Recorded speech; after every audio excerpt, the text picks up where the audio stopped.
Welcome to Life of Hair. My name's James Atkinson. Thank you for joining me in this week's episode. Now, this week's episode is to continue the series that I was started making back with Brad Mondo, where I comment/react on things that I see in YouTube videos, and you guys seem to really enjoy them, so I'll continue to make them for a while. It's a nice change for me to make something that is not an out and out tutorial. So until I get bored of this, then I will continue. And until you start telling me you've seen enough too. You guys are in control here. I will make the content that you guys want to see. So do not forget to always let me know if it's good, bad, or indifferent down in those comment sections. It really means a lot to me to hear your feedback. And I very much appreciate each and every one of you who hits that subscribe button, hits that thumbs up, and leaves a comment. Now, before I get on with today's video, there's a couple of special mentions that I really want to say. The first one is always to my Patreons who join me in fortnightly live sessions where we talk all things hairdressing, tutorials, technical tutorials, and we talk theory as well. So you guys are amazing. Thank you for your support, and they are all contributing to me growing the Life of Hair Digital Academy, which I am busily working on in the background right now as we speak. So thank you to all you guys. And this week on Monday is an interview with me on my favorite hair podcast, How to Cut It.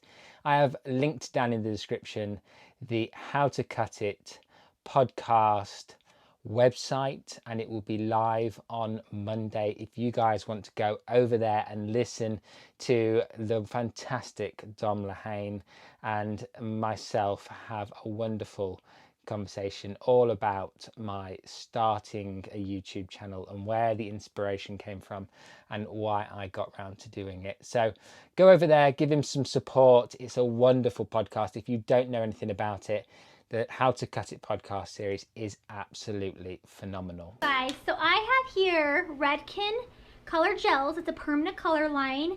I have the color 10 Neutral Ash. And then I have my color gels 10 volume.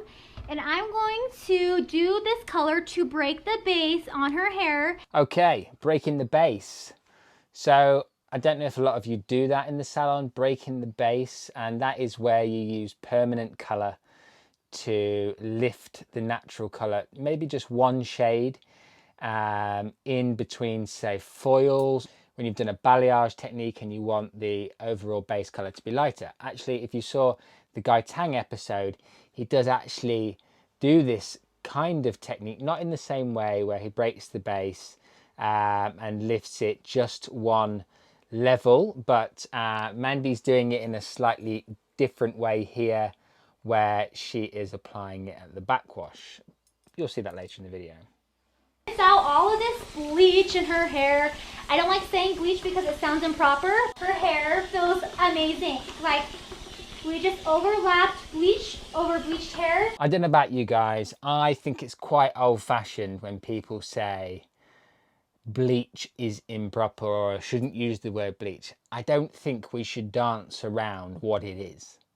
Because as soon as we call it pre-lightener or lifting cream or any of those things, we are dumbing down what we are doing quite a lot. And actually, I think it should be more like, oh, you're using bleach. Let's take this very, very seriously. I do need those aftercare products because you are inevitably going to create damage on my hair. I do need to take this process very seriously. Olaplex still like totally just shocks me every single day of my life. So once I rinsed out that color. Okay, so she's overlapped bleach, which I'm not adverse to, but the way that she's making out that Olaplex has kind of saved the day and it's going to feels, you know, amazing and all those kind of things, you know, it's going to be really damaged because it's so light, you know, and when you overlap bleach, you will add to that damage. I always think of it like an accumulative effect, you know. Bonders only go so far, they only do so much.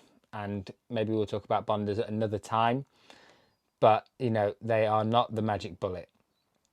And actually at the end of this video, I'm going to talk to you a little bit about something that she says right at the end that I totally agree with. Just towel dry it without shampoo, conditioner, Olaplex, nothing. Her roots, a little teeny bit. So here's the thing, she's breaking the base, but she's not going to shampoo or condition or do anything to the hair before then. Now, the hair has just been bleached, so it's in an alkaline state. And then she's going to put colour gels, which is a low ammonia, alkaline, permanent hair colour onto that hair.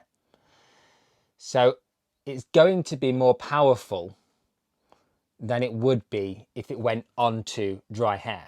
Because think of this, the hair's natural pH is 4.5 to 5.5. When we then bleach the hair, we're taking it all the way up to 10 or maybe higher if we're, really pushing the boat out. Then we rinse it with water, and then we are at a 7 pH once we've got it saturated with water. That hair colour is designed to go on to hair that's 4.5 to 5.5, not 7. So breaking the base with a colour that is not designed to go on to wet hair will always garner results that aren't necessarily consistent. So it's something very important to remember. When we colour hair that is wet, we are generally going to look at inconsistent results, because the hair will be inconsistently damp, for instance, from the last time to the next time. That's why manufacturers tell you to put it on dry hair. So it's really, really important that we know that when we're putting a colour onto damp hair, that actually it's going to be a really challenging thing to consistently get the same results. Something to remember. Okay, so I decided to sit her up, you guys, because it seems easier to me. So what I'm going to do now, as you guys can see, first of all, this is her color without being toned. It's a beautiful. She's a 10 lighter. We'll just say that. So this is just her hair rinsed out without shampoo or Olaplex at all. So now I'm going to show you guys really quick what I'm going to be doing, okay? 10 neutral ash, and I'm going to just paint this right onto her roots, just like this. And I'm going to overlap it slightly right on top of that blonde so we can create a line of demarcation just to fade. I'm going to go all the way down the very back. And again, you guys, you got to work fast on this because it's going to take just like that. And it's something that just stays on for like 7 minutes. So she's going to leave it on 7 minutes, and yeah, I kind of get why she's going to do that, because she's only looking for bumping the base. Now, when you're breaking the base, bumping the base, whatever you want to call it, you are only looking for a minimal amount of lift, color change, because what you're going to start doing if you leave it on longer is you're going to start exposing the hair's natural undertone. And if you start exposing the hair's natural undertone, then you're going to get yellow and orange and all sorts of weird and wonderful colors. Now, this girl who she's using it on looks like a natural level 8. It's hard for me to tell while the hair's wet. But, when you're doing something like that, when you're putting, she has got an undertone of orange yellow, and, that's not got a lot of color to break through. But if you're going to do this on darker hair shades, remember, like 10 natural ash or natural blue is not going to be strong enough. You are going to need more tone. So remember, when we're bumping up the base, yes, you've got to work fast, but remember, we're looking for one level of lift, no more. If the hair starts to turn orange, then you're really in big trouble. That's pretty much all it needs to stay on for. Really focus on the area that she parts the most. And you guys, I'm going past the line of demarcation. So normally her line of demarcation was like right here. I'm just taking it slightly past that so it breaks it all up, okay? Just take it, section it out, literally move quick. And this is a permanent color. Now, she's just said it's a permanent colour, which I already know because I use colour gels in the salon myself. But what you also have to remember is that she's overlapping this onto previously pre-lightened hair. The hair is in an alkaline state, as we know, because we just bleached it. She just bleached it. And then she's putting in seagulls. There's always seagulls in my video. I think I'm going to invite them in one day so they can all just be in the room with me. She is putting an alkalized colour onto previously alkaline hair from the lifting process, she is adding to the damage. There's no way around it. No Olaplex, no nothing is going to stop that. It's just a matter of fact. So it's really important that you know that if you're ever going to use this technique. So this is something that will now stay. It's not going to fade out. Okay, gotta stop her there. Just because it's permanent does not mean it's going to not fade. Never, ever, ever think that's the case. The only permanent part of a permanent hair colour is the permanent change to the natural colour. Does that make sense? The permanent part of a permanent colour is the permanent change to the natural colour. The alkalines break down the natural hair pigments, allowing new hair pigments to take over. Nothing is permanent about a permanent hair colour. So please never tell anyone that their permanent hair colour will be permanent. In fact, she's making the hair more alkaline than it was before, more porous, and therefore more likely to fade. End of story. Moving on. And especially because we're only depositing the color right into the hair. She said again that she's just depositing colour into the hair. She's using 10 volume with a level 10 permanent hair colour that is alkalized. She is not just depositing. End of story. 10 volume, 1 level of lift. She will be lifting and depositing, but because she's only leaving it on 7 minutes, she will not be depositing a lot of tone. The product does not have time to deposit a lot of tone in 7 minutes. That is just, you know, a matter of fact. There are products out there that can lift and deposit in that sort of time, but they are specifically for breaking the base. So it's really, really important that we bear that in mind when we're listening to this kind of advice. I'm not going to go here and smush it in like this. That's very bad for the hair. I'm going to kind of just tap it just like this. And now what I'm going to do, you guys, is going to go tone her hair. Redken Shades EQ 199V. Okay, Redken Shades EQ 199V. Something that I am mega familiar with. This is a strong colour, but I know what she's going to do with it. T is titanium, which is blue and violet, and V is violet. She's on a level 9. She's got really, really pale blonde level 10 hair. She really needs to put some clear into this formulation and leave it on for longer, but let's just see what happens. I just did equal parts of all. Okay, close your eyes for me. I'm gonna go in here, zigzag at the roots. Really big zigzags is what I like to do. She's got 50 mils of colour in there or something similar. She is not going to evenly saturate that hair with that kind of application. Things like that, you know, even saturation for optimum colour results, for me, are paramount. It's already taking, which is awesome. Okay, Redken hot tip. She is emulsifying the toner. And Redken Shades EQ has got a surfactant in it like shampoo. So as soon as you emulsify it, you actually turn it into a foam, which is like shampoo, and it starts to lift off. And you are massively reducing the effectiveness of Redken Shades EQ by doing that, if you're going to be using Redken Shades EQ. Other brands, it doesn't matter, it doesn't apply, but with Redken Shades EQ, it does matter. Her hair also too, during this process, you guys, I want to let you know, it still feels great. Now, is it not me, but a few minutes ago, she had a towel and she was like, don't scrub it, don't rub your hands together, but she is scrubbing the life out of that. Oh my gosh. Guys, she just told you herself not to do that, so you know that's right. You know, scrubbing your hair like that will just aggravate the cuticles that are already open and like really aggravated. It's just going to make the whole thing even more damaged. Okay, it already took. I have to wash it out right now. Literally, that was left in for probably 1 minute total. Okay, she has left that toner on for 1 minute. Now, I've been a colorist a very, very long time. And I know if you leave a colour on for 1 minute, it's going to last about 1 minute. Soon as that client goes to wash her hair, that toner she's paid for is down the plug. Toners are demi-permanent colours. They don't have massive shelf life anyway in terms of longevity, maybe up to 20 washes, 25 washes. Sometimes they can get stuck in the hair because of the porosity, but that's not what they're supposed to do. They're supposed to be on and off. And she's telling me that in 1 minute, she's got even saturation, even deposit, and an even colour result.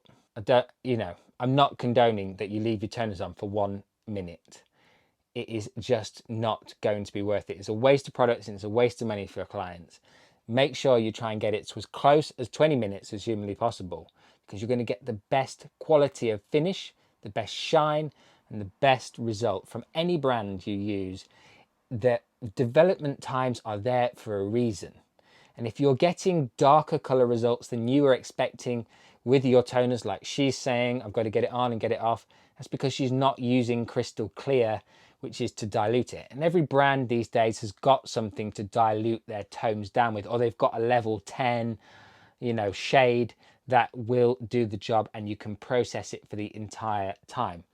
So it's really, really mega important that you leave your colors on for what the manufacturer recommends. And if they're going too dark, if you're getting over deposit because of porosity, you need something in it to slow it all down. End of story. And you can keep it in a little longer, but she doesn't need enough. She doesn't need too much toning, just enough to kind of pop that color. And I also too want to say, you guys, be a little careful with 9T, the chrome color, and because it really will change the color to that kind of blue look, kind of a very chromey look. There we go. You see, she said it herself, 9T will turn it a bit bluey, but it's because there is no crystal clear added. It will not do that if you add in crystal clear. So be warned, guys, make sure you are using your crystal clear in whatever range. Guy Tang was going on about it last week, adding in crystal clear to his end formula to make sure that it diluted it down so that it didn't deposit as much. It's really, really important. I'm going to be adding in Olaplex number 2. Always, always, always. And you guys, look, I'll just keep on going. Like, I won't stop. I will fill my hand up. And it's because I can, and it's because I want to. Okay. That's not cool. That is like 30, 40 quid's worth of conditioner. Like, showing people that that's all right, that's what apprentices are now going to go out the back and pour all over your client's head, and you're going to wonder where your Olaplex stock went. Don't show things like that, guys. It's just not cool. Mandy, if you are watching this, do not show things like that, because you are encouraging apprentices to think, that are watching your program, to think that filling your hand up with that product and slathering it all over is going to make that hair any better condition than it would be if you put the appropriate amount on. You are murdering people's profits by doing that. So I'm not down with that at all. So I'm now going to go in here and put this all over her hair, to the top, to the ends. Olaplex number 2. Is it me, or has not half of that gone down the sink? Look at that color. I want to just show you guys this up close, okay? Look how that just blends. Breaking the base was perfect, but look how blonde and amazing that is. Look how beautiful. We have enough warmth in her hair. We have what you call considered kind of a shadowed look, where it still has, her rooty look. It's her virgin color. It might have lifted like one shade lighter, which is good because you want to kind of do that when you break the base. I don't understand this part of the video. If I'm going to be perfectly frank, she's saying that she dragged it down to break up the demarcation. She's still got demarcation as far as I'm concerned. This is not what breaking the base is for. Breaking the base is for in between highlights. It's in between, it's for the, like you saw Guy Tang do, it's to take the natural color up a shade or two before you apply a blonde so that you've got less contrast. But to apply it like this with kind of 1.5 to 2 inches of regrowth just to go half a shade lighter doesn't look tremendous in my eyes. And she's obviously got a little bit too much warmth going on there, because she said, oh, it's got a considered warmth. But to me, considering how blonde it is just in that mid zone, because the ends of her hair or her hair extensions don't match specifically, they're like more beigey, and then she's got this kind of ultra blonde hair, her natural hair, in the middle there, and then she's got that kind of beigey golden root color. For me, it's not, like, it's just too many things going on. If she was going to break the base, it would be in between the set of highlights probably, or she would break the base after doing highlights to reduce the contrast between the highlights and the natural color, so everything was more seamless.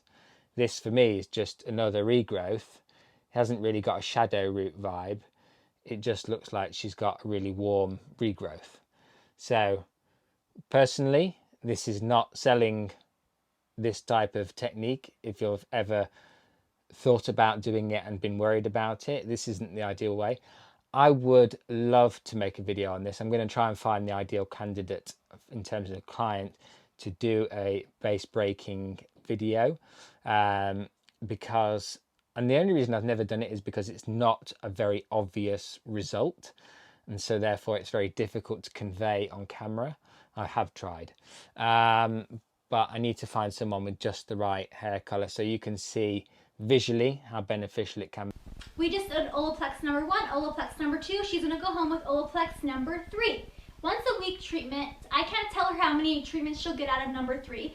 When you use a bonding service, no matter what brand, Olaplex, pH bonder, you name it, you have to have the take-home service. The bonds break down over time. The bonds that you put in the hair with the product to artificially strengthen the hair dissolve. You need the follow-up product. So if you are doing services on your client with bonders and they're not taking home the appropriate aftercare, you are not sustaining that bond replacement until the next time they come in. So just bear that in mind. It is really mega important when you are preaching the results of a bonder. The results are not permanent, and therefore they need to artificially keep them up themselves. There's lots of misconception on the internet. There's lots of people just saying lots of things that they've heard but they've never researched are true.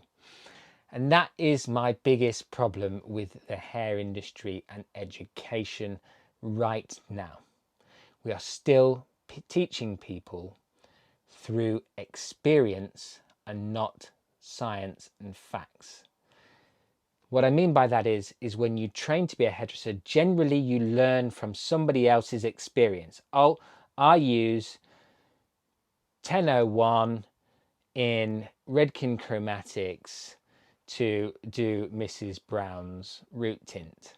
Oh, do you? Great. Put it on, they see what they get, and then they know that when another Mrs. Brown walks in who wants a 1001 result, they go to the 1001. They don't know how or why.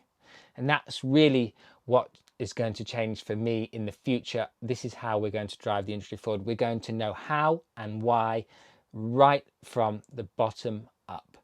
And for me, opening the Life of Hair Digital Academy will facilitate me into creating a platform that I can start to make changes to how people perceive, especially colour education, but not only colour education, hair cutting education as well.